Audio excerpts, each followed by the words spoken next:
Hello guys, माझ्या YouTube चॅनलमध्ये तुमच्या सर्वांचं खूप खूप स्वागत. तर आज मी आली आहे पार्लरमध्ये, आणि जे पार्लर आहे टेंबी नाक्याला, म्हणजे ठाण्यामध्ये टेंबी नाक्याची जी देवी बसते तिथेच आहे, अगदी समोरच.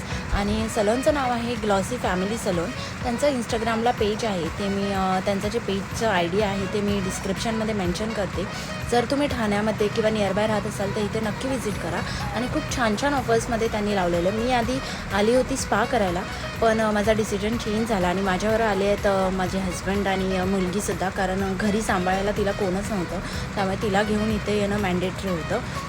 तिने खूप आम्हाला सपोर्ट केला, पण लास्टला कारण ऑलमोस्ट 3-3.5 तास झालेले, पण लास्टला ती रडली.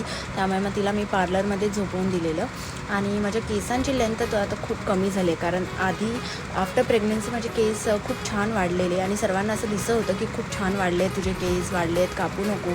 पण मला कापावे लागले, कारण खूप अनहेल्दी झालेले म्हणजे बॉटमचे जे केस असतात ते, आणि जे वरचे हेल्दी केस असतात ते बॉटमचे अनहेल्दी केस त्यांनासुद्धा खराब करून टाकतात. त्यामुळे जे मेन पार्लरवाले होते, ह्या दोघींना सोडून अजून एक जेंट्स होते, त्यांनी मला सजेस्ट केलं की तुम्ही स्पा न करता कॅरेटीन ट्रीटमेंट करून घ्या. त्यामुळे मी आली आज कॅरेटीन ट्रीटमेंट करायला.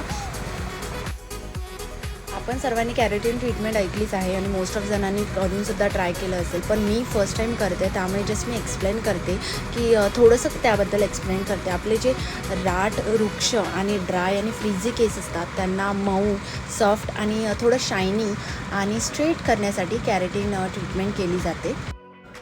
मला ॲक्च्युअलमध्ये तिने सकाळी मॉर्निंगलाच 11 वाजता बोलवलेलं होतं, जेव्हा पार्लर चालू होईल तेव्हा.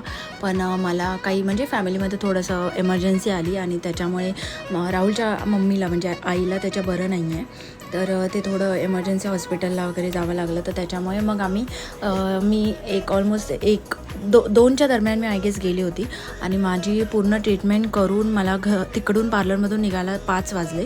आणि त्यांनी खूप छान प्रकारे आधी हेडवॉश केलं 2दा, त्याच्यानंतर प्रोडक्ट अप्लाय केलं. प्रोडक्ट अप्लाय केल्याच्यानंतर आयनिंग केली आणि त्याच्यानंतर मला त्यांनी थोडं केस ड्राय व्हायला ठेवलं आणि त्यानंतर मला दुसऱ्या दिवशी बोलवलं. दुसऱ्या दिवशी त्यांनी परत आयनिंग केली आणि मग माझा हेअरवॉश केला. फायनल हेअर वॉशच्या नंतर मला त्यांनी केस सेट करून दिले. मला थोडं संडेला एका फंक्शनला जायचं होतं, त्यासाठी मला हवे होते. आणि गाईज, जर तुम्हीसुद्धा कॅरेटीन ट्रीटमेंट केली असेल तर तुमचा अनुभव कसा आहे हे मला नक्की कळवा, जेणेकरून मलासुद्धा आयडिया येईल आणि माझा लूक कसा वाटतो हे मला कमेंटमध्ये नक्की कळवा. आणि व्हिडिओ आवडला असेल तर लाईक करा. थँक्यू.